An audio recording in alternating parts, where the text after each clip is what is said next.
Darren, as a selector, how do you now approach these next two tests? Same as we approached the previous three, make sure we're trying to win the game. Every test match for your country is important, so we've got to pick the right 11 to win the game, and we've got to see how the bowlers pull up from, obviously, this test match. I suppose with the weather, the way it happened, weather permitting, that they'll be reasonably fresh, so we'll just see how they go the next couple of days, and then work out what our best 11 is from there. What chance do you think Lehmann Heritage are backing up? Because there's been people have been loath to sort of pick him back-to-back test matches. Yeah, that's a fair point. I think it's a reasonable chance now. We didn't bowl today. If we bowled today, I wouldn't think it'd be a chance at all. So, again, we'll just have to see how it pulls up tomorrow, the travel day, and then see how it goes at training, mate, to be perfectly honest. And now you can't win the Ashes. Is it more of a time to look for the future in the summer? Does Jackson Bird then get an opportunity? Do some of the other guys get an opportunity?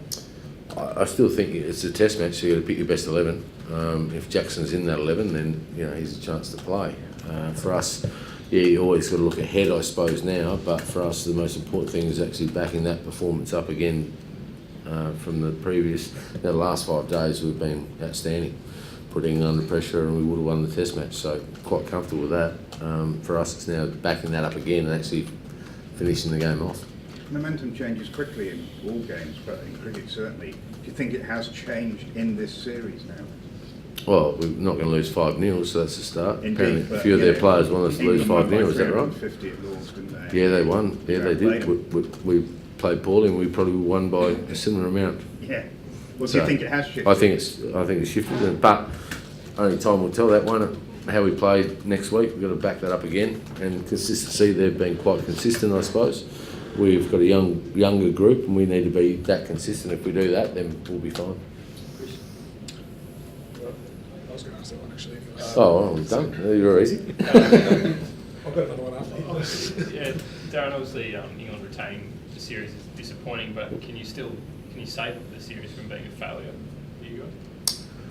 I think all the time, all you have to do is learn, and our blokes are learning. We've seen that over the last 5 days, and now again they've got to learn to repeat that in a back-to-back test match. So that's important for our group. We know that. We just had a good chat. We had obviously a few people come in and say a few words, which is great. They're learning from some really good people. Warnie was in there, and Michael had some great words to say to the players, and just about learning the game and keep that level head. Yes, we can't obviously get the Ashes now. What we've got to do is make sure we're best prepared for Durham to play the brand of cricket we did here, win the game, and then move to the Oval, and then move back home. You can't look too far ahead. Ashes is a long way away, the home series. All we can concentrate on is these next 2 test matches. Darren, would you consider leaving Davey Warner at opener and moving Shane Watson down permanently? We may do, yeah. But at the end of the day, that's the selectors getting together and making that decision. And we always consult the captain and what he thinks the best batting order is as well. So for us, we'll just make that decision once we see the wicket in Durham. Darren, I imagine you'd have been disappointed you didn't get to see how Nathan Lyon sort of responded to, obviously a lot of responsibility would have fallen on his shoulders there today. Yeah, it would have been nice to see him bowl, but obviously the weather, you can't control the weather. So I thought he bowled really well in patches in the first innings. Had some good shape, and obviously spun a lot in the last 2 days, so it would have been interesting to see how he went with the result there. I'm quite confident the way he was bowling that we would have got the wickets, but again, you don't know because we didn't finish the game. Darren, before this test match, it was very obvious that it was the batting that had been letting you down. How confident are you now that that's behind you? Well, we'll wait and see next week, I suppose, to be perfectly honest, but I'm happy the way they played. Obviously making a big 100 helps. The first 2 test matches, obviously, Root got a big 100 and Bell's made a couple. But we've showed some cracks in their batting, which is exciting for us as a bowling unit. I think we've bowled really well, to be fair. They made big runs in the second innings of Lords, but that was because our batting was disappointing. We didn't make enough runs. So what we have to do is, as we know, and I'm sure Alistair said the same, make sure you're making their bowlers bowl a lot of overs, and we saw what happens when their bowlers bowl a lot of overs, and that's what we need to do again. Darren, Shane Watson, he's played a lot of cricket now. He's played 44 tests. He's only made 200s and he's averaging 34. How are you still seeing him as a top 6 batsman? Well, he bowls a lot and he's a pretty good bowler, I would have thought. So as an all-rounder, I've got no dramas. Whether he makes an opener, only time will tell. Whether he opens next Test match, time will tell. But in the top six, do you see him as being a genuine batsman who can bat top six, because he doesn't seem to have the numbers to back that up? What I do see is when you can play an extra bowler in your top six, it's such an advantage when you've only got 4 bowlers and they've got to keep bowling. It makes it pretty hard. So as an all-rounder, no dramas. A bit of a double question, Darren. Now that you know that you can't retain the Ashes, I mean, you came into the jobs, quite short notice. What have you learnt about being a coach at the highest level, and what have you learnt about England as well? Well, there's a lot more press at these ones than state cricket, which is fine. I learnt a lot about England, which is great, and what we're doing is on the right path, so I'm quite confident where we're going. And you're learning about players, so they get the chance to shine over the next 2 Test matches, and we want to win them. We're playing for our country and against England and the arch enemy, and it's going to be a great battle in Durham, I'm sure, and they'll want to prove a point that that they had an off game. We want to prove a point that we're here to play, and I think we've done that. All bar a couple of sessions at Lord's, so it's going to be a good game. Okay, so do you feel now that obviously almost one challenge you can't achieve, do you start building a bit more long term now from your own point of view, more towards the future? I think I answered that before, to be perfectly honest. Every game you play for your country, you've got to pick the best 11 to win, whoever it's against. So that's what we'll be doing. Darren, was Shane's form the reason why he didn't open in that second innings, given his attributes, I suppose, would seem to be suited to coming out and scoring quickly? No, the reason we just swapped around was Davey Warner, obviously, to really have a go. And Watson to tackle Swan. Pretty simple. You would know that anyway. Why'd you ask that question? You should know the answer. So will you keep doing that? Huh? Will you keep doing that? Might do, mate. Yeah, we'll just wait and see, to be perfectly honest. Again, we'll have a look at the wicket and see how it shapes up from there.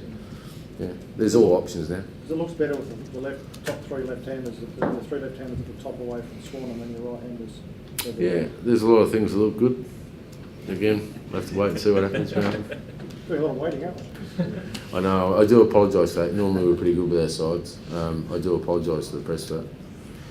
Well, regardless of whether Watson's up or down or whatever, is the next, given that the batting order has changed so much from test to test, is it desirable to just have them like top 6 locked in for the next 2? So people aren't having to change? Yes and no. We will certainly look at that option in Australia, but at the moment we've got to find the best 6 in the best order. That's what we've got to do. Darren, presumably when you're talking about the cracks that we've seen in the England batting lineup, which are exciting, you're talking about Cook, Trott and Bairstow, 3 who haven't got runs. I mean, do you feel that you can really make some sort of psychological impact on those guys if you can keep them without runs over the next couple of tests? It'd be nice to. It means we're closer to winning a Test match. So, but there's other players we've seen, and it's been great to have a look at them close hand and where they've been going and what they're doing and how they're playing. Not just those 3. So, I have some great ideas about the other 8 batters, which is good. Yeah. Dan, David Warner, when he was batting, seemed to have a big smile on his face, and he even had fun in the press conference after the day's play. Do you think seemed like he's bounced back from his earlier troubles? Oh, look, he's gone through a difficult time. There's no doubt about that, but I thought he played really well in the second innings. We know he's going to cop a little bit with the English crowds, and that's just part and parcel of what happens. So for him, we'd love him to make some big runs, and that's what he's in the top 6 to do. Was this Test match a real test of character for Australia, and how do you think they came out of it coming up to Lord's? After Lord's, real test of character, yeah, and passed with flying colours, I would think. I think you'd all agree with that. I think we dominated the game, which is great. We just got to repeat that again, Darren. Darren, Trent Bridge, James Anderson, 10 wickets, and you guys obviously went away and thought about how to negate him. Since then, he's only had 5, and a lot more expensively than he did in Nottingham. I mean, do you feel you've got the measure of him now, or what was your intention here, just to get a lot of overs into him as well? I think, as you see, the more overs you bowl, they're obviously going to get less wickets, full stop. So we've played him better than we did at Nottingham. He bowled quite well. He's a great bowler. There's no doubt about that. So, we've had our plans, and maybe we haven't executed them better, well enough. I would say for that. So we certainly did that here, and he bowled a lot of overs. Last question. Gero broke subject to DRS. Pieces in there clearly nicked the ball, but there was no hotspot whatsoever. So hotspot isn't reliable, is it? Sorry, who nicked the ball? Peterson. There was a few others in the game, was wasn't no there? DRS, I thought I was going to get through with DRS for the whole conference. Look, I like the technology. We just got to get it the best we possibly can, and moving forward, I'm sure they'll go down that path. End of the day, umpires make the call, and we'll trust the call. That's all we can do.